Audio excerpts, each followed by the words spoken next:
Hi, I'm Mrs. Cavalier, and welcome to my fall reading review. Let's talk about the books that you get to choose from for your 11th grade fall reading. So our first book we're going to talk about is Nickel and Dimed on Not Getting By in America. So millions of Americans work full-time year-round for poverty-level wages. In 1998, Barbara Ehrenreich decided to join them. She was inspired in part by rhetoric surrounding welfare reform, which promised that a job, any job, can be the ticket to a better life. So, determined to find out how anyone can make ends meet on $7 an hour, she left behind her middle-class life as a journalist, except for $1,000 in startup funds, a car, and her laptop computer to try to sustain herself as a low-skilled worker for a month at a time.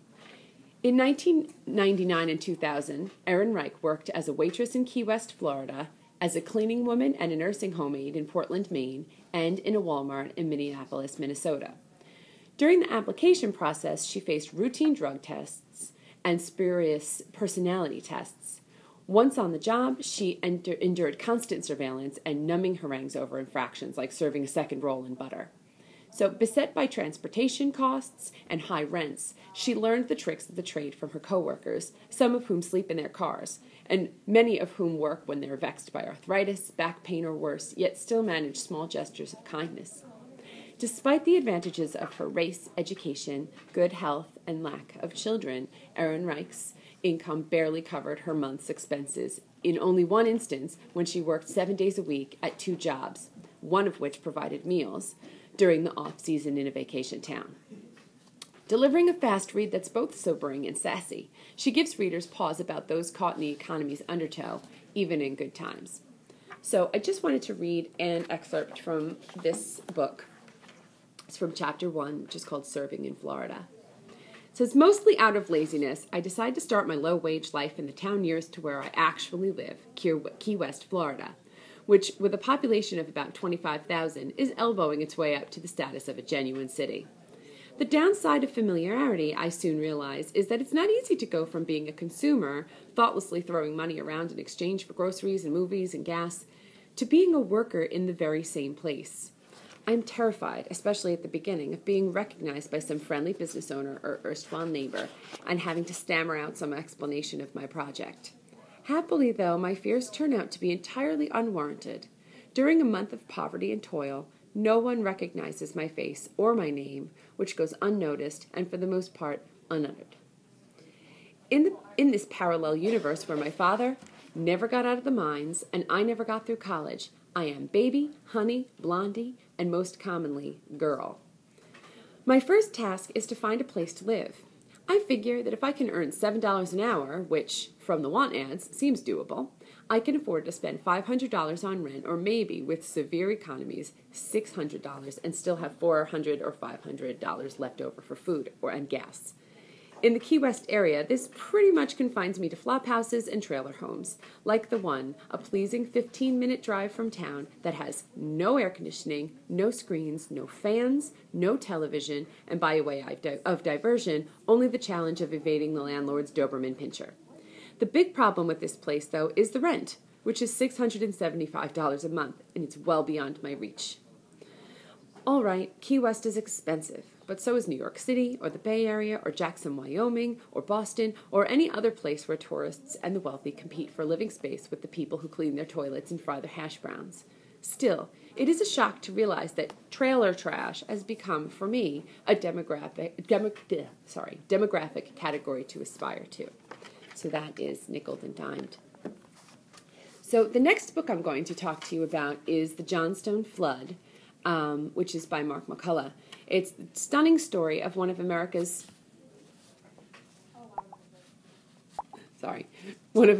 greatest disasters, a preventable tragedy of the Gilded Age America, brilliantly told by master historian David McCullough. At the time, which was May 31st, 1889, the Johnstown flood was the biggest news story in the nation since the murder of President Abraham Lincoln.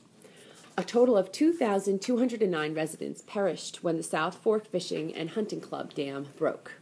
To this end, author David McCullough documents the incredible story in the meticulous and objective detail. In doing so, he also provides a heartbreaking account of what went wrong. The South Fork Fishing and Hunting Club was an elite organization of the super rich and powerful. Members included Andrew Carnegie, Henry Clay Frick, Philander Knox, and Robert Pitcairn. McCullough concludes that the club tampered drastically with the natural order of things and had done so badly.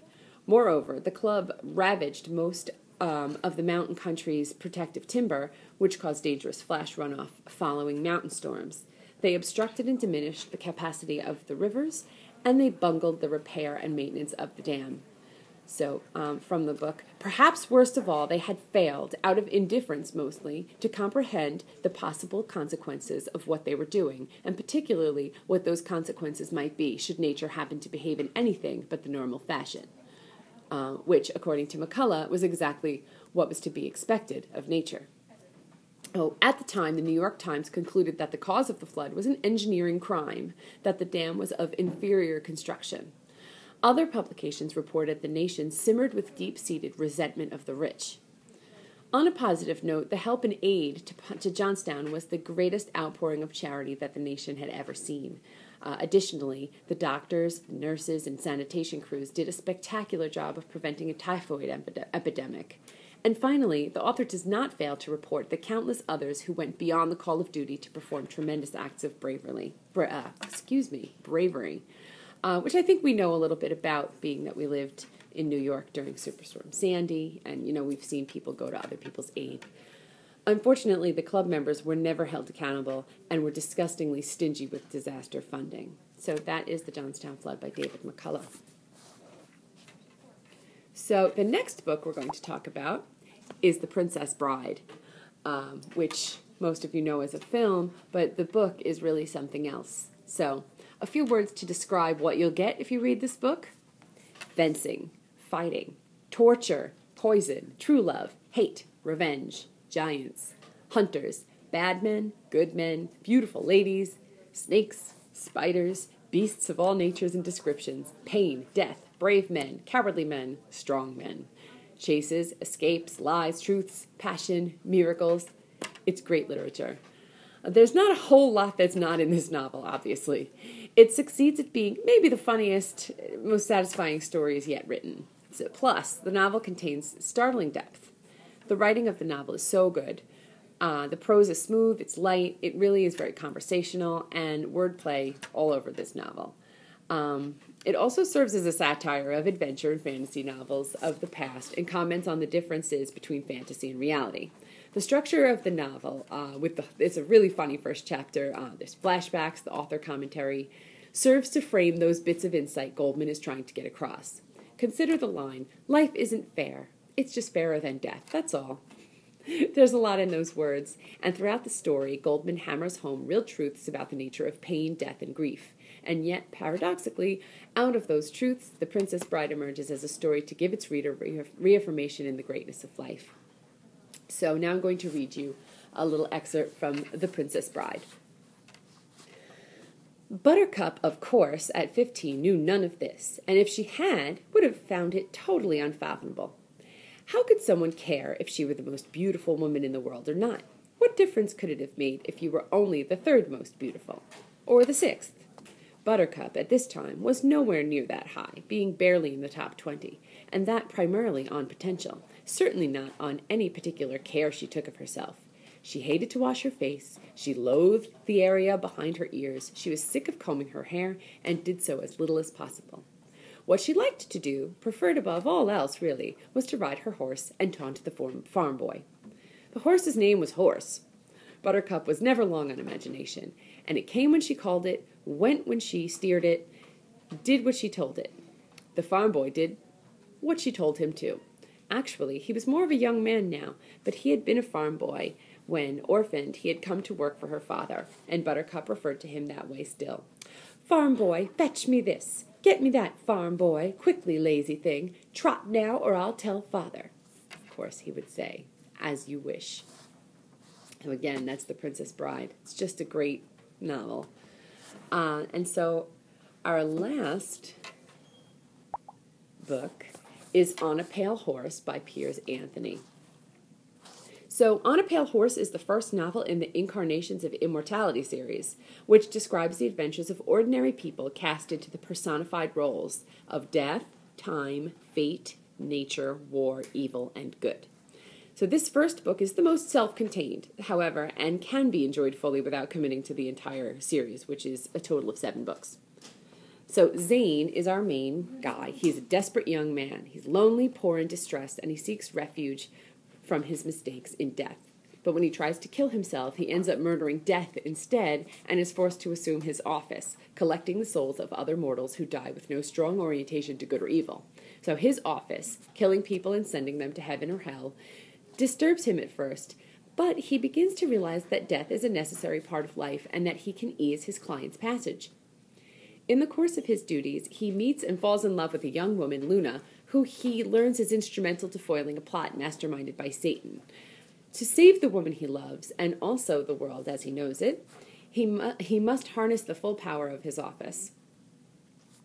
So On a Pale Horse is an absorbing novel. It's structured for easy reading, but it also has a really nice, engrossing plot.